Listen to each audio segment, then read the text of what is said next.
नमस्कार किसान साथियों, आप देख रहे हैं कृषि दर्शन XYZ और मैं हूं दिनेश रावत। किसान साथियों, आज हम पत्ता गोभी के खेत में आए हुए हैं और आप मेरे पीछे देख सकते हैं यह बहुत ही बड़ा प्लांट है और यहां पर बहुत ही ज़्यादा पत्ता गोभी के रोप लगे हुए हैं। और आज के इस वीडियो में हमारे साथ है इस खेत के मालिक और हमारे किसान मित्र। तो सबसे पहले हमारे देखने वाले को अपना छोटा सा परिचय दे दीजिए। मेरा नाम सुखदेव मालवी, रहने वाला ग्राम चंदोरा कला, तहसील मुल्ताई, जिला बैतूल। जी मालवी जी, ये बहुत ही बड़ा जो प्लांट लगा हुआ है ये पत्ता गोभी है। तो सबसे पहले मैं जानना चाहूँगा कि ये कौन सी वैरायटी है। ये जो प्लाट में ये पौधे लगे हैं सर पत्ता गोभी के, जी, इसका नाम है ग्रीन चैलेंजर। Green Challenger. जी, तो अगर हम इस समय जो लोकेशन आपने बताया है कि चंदोरा, तहसील मुल्ताई, जिला बैतूल, अगर हम इस क्षेत्र की बात करें तो यहाँ पर और इस समय कौन कौन सी वैरायटियाँ प्रचलित है जो चलती है और सक्सेसफुल है इस समय सर जैसे BC79 हो गया जी, ग्रीन वाल हो गया जी, वंडर वाल हो गया जी, और एंडम का बीज हो गया जी, ऐसे के प्रकार की वैरायटियाँ है, लेकिन इतनी प्रचलन में ज़्यादा है। जी। तो ये जो वैरायटी बताई ये अपन क्या बारिश के टाइम लगाने वाली है या कभी भी लगा सकते हैं? इसको तो सर कभी भी लगा सकते हैं जी, और बारिश के समय भी लगा सकते हैं, गर्मी में भी लगा सकते हैं जी, कभी भी हो सकती है फसल। जी। मालवी जी, हमारे देखने वाले को ये बताइए कि जो ये पत्ता गोभी लगा हुआ है, तो सबसे पहले मैं जानना चाहूँगा कि ये कितने खेत में लगा हुआ है? ये सर यहाँ से लगभग 2 एकड़ के प्लाट में लगी है। 2 एकड़ में? 2 एकड़ जी। तो अगर 1 एकड़ हम खेत की बात करते हो तो 1 एकड़ में लगभग हम जो पौधे लगाते हैं वो कितने लग जाते हैं? 1 एकड़ में सर लगभग 40,000 पेड़ लग जाते हैं। 40,000 पेड़? 40,000। ठीक है, 40,000 पौधे लग जाते हैं। 40,000। तो इसमें अपन जब लगाते हैं तो उसमें दूरी क्या रखते हैं कि एक पौधे से दूसरे पौधे के बीच में प्लस एक लाइन से दूसरे लाइन के बीच हाँ, में? इसमें सर 10 इंच की दूरी रहती है। हाँ। आप चारों तरफ से नाप लीजिए इसके वर्गाकार, मतलब 10 जी। इंच इधर भी 10 इंच इधर भी, और रस्सी द्वारा लगाते हैं उसमें फूली लगा के, तो आपको इधर भी लाइन बराबर लगेगी इधर भी लगेगी। आप किधर से भी नाप लो तो बराबर दूरी पौधे मिलेंगे। जी, यानी 10 बाई 10 इंच की दूरी चौकोर में रहेगी। चौकोर में रहेगी। जी।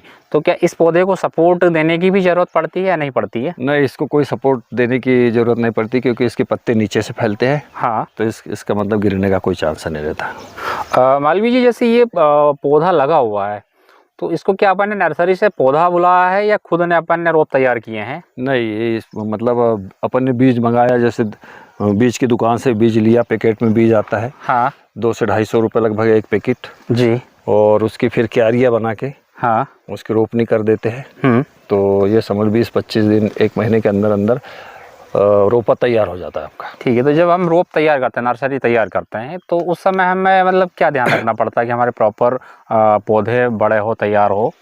इस समय अपने को ये ध्यान रखना चाहिए कि सिंचाई बारीक, मतलब फव्वारे से करना पड़ता है उसका। तो उसमें पंप का उपयोग करते हैं कि अपन छोटे वाले? नहीं, उस पाइप आने लगे हैं कि जो अपने पाइप से कनेक्ट कर दो मेन पाइप से, तो एकदम फव्वारे टाइप बारीक फव्वारे निकलेंगे, ऐसी सिंचाई जिसमें फोर्स नहीं होता, मतलब जिसमें फोर्स नहीं होता जी, तो सिंचाई उसमें आराम से हो जाती है। उसमें क्या एक एक दाने ऐसे कुछ दूरी पे रखते हैं कि कहीं पे फैला देते हैं? एक दाने, मतलब लाइन डाल के एक दाने मजदूर के द्वारा लगाया जाता है। कितनी दूरी पर रखते हैं दाना हम? ये समझ लो कि 1 इंच दूरी पे। 1 इंच पे? हाँ। और दूसरी तरफ भी 1 इंच की हम लाइन से दूरी रखते हैं? नहीं, हाँ, दूसरी तरफ से भी 1 इंच, बीच में 1 इंच का डिस्टेंस रखा जाता है। जी। जब हमारा मतलब नर्सरी तैयार हो रही होती है तो उस समय कितने दिनों में नर्सरी हमारी तैयार हो जाती है? ये समय 25 दिन से लगा के 1 महीने के अंदर आपका जी रोपा तैयार हो जाएगा। तो जिस समय हम पौधे को खेत में ट्रांसप्लांट करते हैं उससे पहले हमें खेतों में क्या क्या तैयारी करनी होती है? उस समय खेत में मतलब उसकी अच्छी जुताई कर लो, रोटावेटर मार दो तो प्लेन हो जाएगा वो। उसके बाद उसमें खाद डालो। जी। यहाँ पर खाद में थोड़ा सा टोकूंगा। हाँ। जैसे खाद डालते हैं तो जब जमीन तैयार करते तभी खाद डालते हैं हम? हाँ, जब जमीन तैयार करते, जब सुपर है, DAP है, यूरिया है, सुपर DAP और यूरिया मिला के फैला देते हैं। फैला देते हैं। तो इसमें 1 एकड़ की बात करें तो हमको कितना कितना खाद लगता है? ये समझ लो 1 एकड़ में अपने को 6 बोरी सुपर डाल दो। हाँ।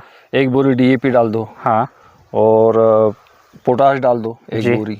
जी। बस इतने में ज़मीन आपकी बनके तैयार हो जाएगी। मालवी जी, चूँकि हमारा खेत तैयार हो गया, हमारी नर्सरी भी तैयार हो गई, तो जिस समय हम पौधे को ट्रांसप्लांट करते हैं तो उस समय हमें किन किन बातों का ध्यान रखना होता है? उसमें ये देख लो कि अगर बारिश का मौसम है, हाँ, खेत अपना मतलब गीला है तो आप पौधे का ट्रांसफर कर सकते हो। और यदि पानी नहीं आ रहा है, ऊपर तैयार हो गया है, तो फिर उसकी सिंचाई करना पड़ेगा आपको जी।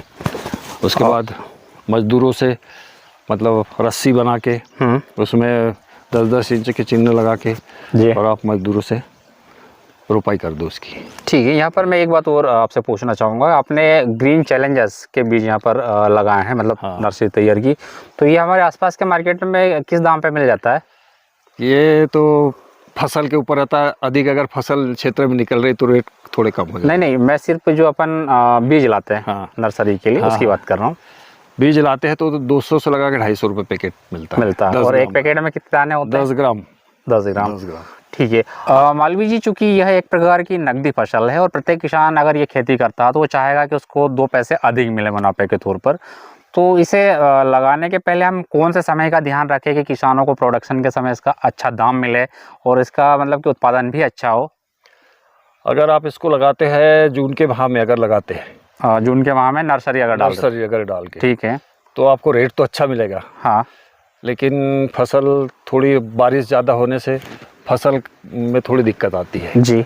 और अगस्त के महीने में, जुलाई अगस्त में लगाते हैं तो रेट थोड़ा कम मिलेगा, लेकिन फसल का उत्पादन ज़्यादा होता है। ठीक है, अगर हम जून महीने की बात करते हैं, अगर उस समय इसकी नर्सरी डाल देते हैं, ठीक है, तो इसकी नर्सरी आप कह रहे हो कि 25 से 30 दिनों में तैयार हो जाती है, ठीक है। तो अगर उस दौरान हम लगा देते हैं, ठीक है, खेतों में पौधा ट्रांसप्लांट करा देते हैं, तो अगर मंडी की बात करें तो क्या दाम मिलता है उस समय?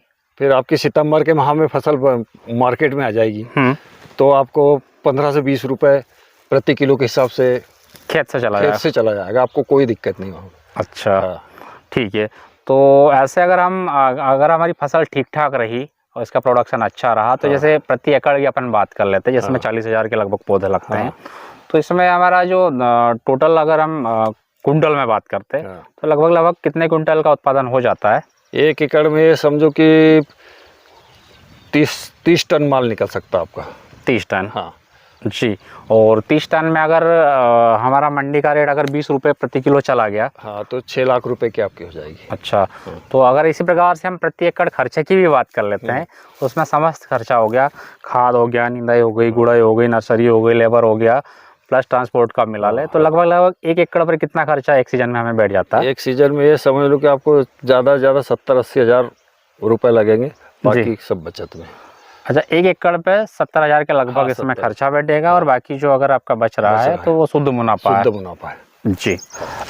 मालवी जी, जैसे इसका पौधा हम ट्रांसप्लांट खेत में कर देते हैं, तो उस दौरान हमें फिर किन किन बातों का और आगे ध्यान रखना पड़ता है कि फसल हमारी अच्छी हो?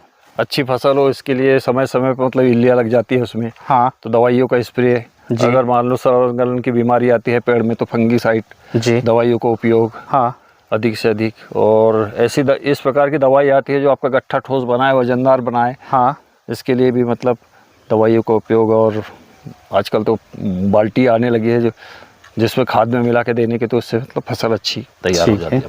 तो मालवी जी, जैसे आपने कहा कि कुछ बीमारियां आती है, जिसमें फंगीसाइड कहा आपने और कुछ बीमारियां, तो इससे हमारे जो पौधे हैं उसमें क्या लक्षण दिखाई देते हैं? पौधे में लक्षण की कभी कभी तो लाल पेड़ हो जाता है, हाँ, फिर उसका ना गट्ठा भी नहीं बनता, हाँ, या कभी कभी क्या होता है एकदम गोल पेड़ हो जाता, हाँ, पत्ते एकदम सिकुड़ जाते हैं। उसकी तो दवाइयाँ आती है, इल्लियों की भी दवाई आती है, लेकिन वो जो लाल पत्ते होने लगे उसकी आज तक कोई दवाई नहीं जो कंट्रोल हो सके। ठीक है, तो जैसे इल्लिया या फंगीसाइड हमारे उसमें दिखाई दिए, हाँ, तो इसके लिए हम क्या नॉर्मल पर्टिकुलर वही दवा स्प्रे करते हैं या किसी में मिक्स करके हम स्प्रे करते हैं? कीटनाशक में मिक्स करके मिला दो जी, तो कंट्रोल हो जाती है उससे। तो हमारा जो रूटीन वाला जो शेड्यूल होता है स्प्रे का, वो कितने कितने दिनों के बाद हमको स्प्रे करने की जरूरत पड़ती है? ये तो कभी कभी मौसम के हिसाब से रहता है सर, या कभी कभी मतलब इल्लियाँ ज़्यादा होने लगी तो अच्छे से अच्छी दवाई डालो। 15 दिन 10 दिन दवाई के ऊपर डिपेंड करता है, उस दवा में कितना पावर है और कितने दिन तक वो पेड़ को सुरक्षित रख सकती है। जी, तो 10 से 15 दिन में हमको स्प्रे करना ही करना है। स्प्रे करना है। ठीक है। इसी प्रकार से हम खाद की बात करें, फर्टिगेशन या फर्टिलाइजर की बात करें, तो हमको कितने कितने दिनों में खाद देने की ज़रूरत पड़ती है? और जब खाद हम दे रहे होते हैं तो उसमें कौन कौन सा खाद मिक्सअप करके डालते हैं या सिंगल डालते हैं, और क्या सीधे तने में ही डाल देते हैं या कुछ डिस्टेंस पर डालते हैं, वो थोड़ा सा बताइए। पेड़ से कम 4 उंगल की दूरी चाहिए जी। अगर उसका आपका खाद अगर पेड़ के पत्तों पे गिर गया तो पत्ता खराब कर देगा वो जी, तो इसको झाड़ के में मतलब झाड़ के दूर से डालिए। और यूरिया एक मतलब पूरा यूरिया मिला के नहीं डालिए, उसमें कुछ न कुछ जरूर मिलाइए। यूरिया में जैसे कि और क्या मिला सकते हैं हम? यूरिया में जैसे फाउंडेशन हाँ आता है जी, और क्या बोल अल्विन आता है, हाँ गोदावरी की भी आती है खाद, ये मिला के आप डालो तो आपकी फसल भी अच्छी बनेगी, गट्ठा भी ठोस बनेगा जी। यानी जो बाल्टी में खाद आता है छोटी बाल्टी में, वो मिक्स करके जी। तो जैसे एक बोरी हमारे पास यूरिया है तो उसमें हम कितनी बाल्टी मिला सकते हैं? जैसे 1 एकड़ में फाउंडेशन की 1 बाल्टी। एक बाल्टी में कितना आता है फाउंडेशन? 5 किलो। 5 किलो जी। तो जैसे हमको कितने कितने दिनों बाद देने की जरूरत पड़ती है? बस इसको 15-15 दिन के बाद, जब तक गट्ठा नहीं बने। हाँ, गट्ठा बनने के बाद फिर सिर्फ स्प्रे करो, बाकी कुछ नहीं जी। इस तरीके से जैसे हम 15-15 दिनों में खाद दे रहे हैं। हाँ। तो 1 एकड़ में वो कितना खाद लग जाता है? 1 एकड़ में ये समझो कि आपको 10 बोरी तो यूरिया लग ही जाएगा 1 एकड़ में। 1 एकड़ में। और बाकी फाउंडेशन और ये तीन बार उसमें मिला के आप फाउंडेशन दे दो। तो ये पूरे सीजन की बात करें कि एक बार की बात कर रहे हैं? एक बार की फसल की बात है। अच्छा, उसमें 10 बोरी यूरिया। हाँ। और फाउंडेशन उसमें एक बोरी पे 1 बाल्टी? नहीं, एक बार में मतलब जैसे अपने 1 एकड़ में 3 बोरी डाल रहे हैं आप, तो एक बाल्टी फाउंडेशन मिला दो उसमें। एक बाल्टी? एक बाल्टी। मालवी जी, ठीक है। जैसे कि हमने ये सब कुछ लगा दिया, तो ये जो वैरायटी है ग्रीन चैलेंजर्स, तो इसका जो फसल की अवधि समय कितने दिनों की कि ये हार्वेस्ट हो जाए? ये साहब मतलब 1.25-2 महीने से 2.5 महीने के अंदर आपकी खेत के बाहर हो जाएगी। तो ये जब हम नर्सरी तैयार करते हैं उसके बाद का समय? हाँ। आप काउंट कर रहे हो कि नर्सरी सहित काउंट कर रहे हैं? नहीं, उसके बाद का। नर्सरी को तो 1 महीना अलग है वो जी। हाँ, उसके बाद 2 से 2.5 महीना इसमें लगेगा ही लगेगा। 2.5 महीना, 1.25-2 महीने, 2.5 महीने के बीच जी। और ठीक है, जैसे कहीं जगह ये जो हमारी पत्ता गोभी है इसकी मंडी नहीं होती है, ठीक है, तो इसके लिए अगर हम इसके मार्केटिंग की बात करें, सेल्स की बात करें, तो किसान कैसे बेच सकता है? व्यापारी लोग खुद मतलब आ जाते हैं खरीदने के लिए जी। आजकल तो इतने व्यापारी हो गए कि बिल्कुल गांव-गांव में व्यापारी है तो आपकी फसल खरीद के ले जाएंगे जी। तो अगर अभी की समय बात करें तो आपको क्या उम्मीद है, क्या प्रति किलो थोक भाव जा सकता है अभी? अभी तो 15 रुपए चल रहा था। अभी चल रहा 15 रुपए प्रति किलो खेत से? अच्छा। हाँ। और इसमें जब इस समय हम हार्वेस्ट करते हैं, तोड़ते हैं, तो इसमें लेबर हमारे होते हैं या जो भी व्यापारी होता है उसी का होता है? व्यापारियों का सब रहता, अपना कुछ नहीं, अपन तो सिर्फ कांटे पे जाओ और गाड़ी कितने टन हुई और हाँ। पैसे लो बस जी। मालू जी, इसमें एक बात और मैं पूछना चाहूँगा कि जब जिस समय इसकी कटाई चलती है यानी हार्वेस्ट करते हैं, तो उस समय हमें किन किन बातों का ध्यान रखना होता है? उस समय अपने को इसका कि कच्चा गट्ठा नहीं काटे। हाँ।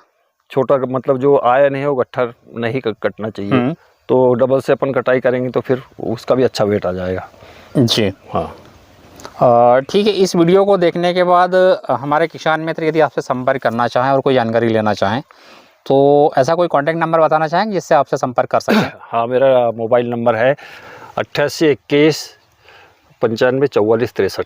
ठीक है, यही नंबर एक बार और आहिस्ता आहिस्ता धीरे धीरे बता दीजिए। 88 21 95 44 63 जी। तो इस नंबर पर संपर्क करने का समय भी बता दीजिए कि कब से कब तक संपर्क कर सकते हैं? आप तो कभी तक भी, सब किसान आदमी से आप कभी भी संपर्क हो सकता है जी। तो किसान साथियों, अगर आपको किसी प्रकार की और विस्तृत जानकारी चाहिए या आपको पत्ता गोभी की खरीदारी करना हो थोक में, तो आप इस नंबर पर संपर्क कर सकते हैं। लोकेशन हम आपको बता चुके हैं, ये ग्राम चंदोरा, तहसील मुल्ताई, जिला बैतूल, मध्य प्रदेश है। ठीक है, एक जानकारी मुझे लगता है छूट गई है। हाँ। जैसे मैं यहाँ देख पा रहा हूँ, ये बिल्कुल समतल सिंचाई मतलब फ्लड इरिगेशन है। हाँ। तो इसमें और हम किस किस प्रकार की सिंचाई की व्यवस्था कर सकते हैं? इस पे अपन अपने पास साधन है साहब, तो स्प्रिंकल से भी कर सकते हैं। हाँ। तो जिसमें कम आदमियों से कम समय में अच्छी सिंचाई हो सकती है। तो जैसे अपन समतल सिंचाई कर रहे हैं। हाँ। और स्प्रिंकलर से सिंचाई करते हैं, ठीक है, तो दोनों में कोई नुकसान तो नहीं है? या फिर कोई ऐसा उत्पादन में फर्क तो नहीं आता? नहीं, उत्पादन में कोई फर्क नहीं आएगा, लेकिन क्या स्प्रिंकल से बार बार अपने पास इतना पाइप चाहिए कि एक बार डाल दिए तो पूरी 1 एकड़ की सिंचाई सिर्फ जगह पे से पाइप बदलो तो हो जाना चाहिए जी। और दूसरी बात, ये जो पौधा है, थोड़ा सा मैं चाहूँगा पास में आइए। जैसे ये पौधा है, ठीक है, इसकी जो जड़ें हैं, हाँ। आप भी देख पा रहे होंगे, बहुत ज़्यादा जड़ें नहीं होती है। नहीं, ठीक है, तो क्या इसको सपोर्ट देने की किसी प्रकार की ज़रूरत पड़ती है क्या? नहीं, इसको सपोर्ट देने की किसी प्रकार की ज़रूरत नहीं पड़ती। अगर गट्ठा मतलब ज़्यादा बड़ा बनता है, हाँ, तो ये एक साइड में अगर टेढ़ा हो जाएगा तो उसको कहीं कहीं आप पत्थर लगा सकते हो ताकि गट्ठा उसका नीचे नहीं, ज़मीन से टच ना हो। जी, ये देख सकते हैं साथियों, इसका गट्ठा बनने की तैयारी में है और ये इस समय आपको गुलाब की पंखुड़ी की तरह लग रहा होगा इसका जो शेप है। और ये अभी कितने दिनों की फसल हुई मालवी जी? ये समझ लो साहब 1.5 महीने की। जी, यानी कि 45 दिनों की फसल हो 45 चुकी दिन है और और ये लगभग कितने दिनों में और आगे एक हार्वेस्ट हो महीने जाएगी? में हार्वेस्ट हो जाएगी वो। ठीक है। तो किसान साथी, उम्मीद करूंगा कि हमारे मालवी जी द्वारा दी गई जानकारी आपके कहीं ना कहीं खेती किसानी के लिए उपयोगी होगी और आपको अच्छी लगी होगी। तो ठीक है, आज के लिए इतना ही। मिलते हैं एक और नई लोकेशन पर नई वीडियो के साथ।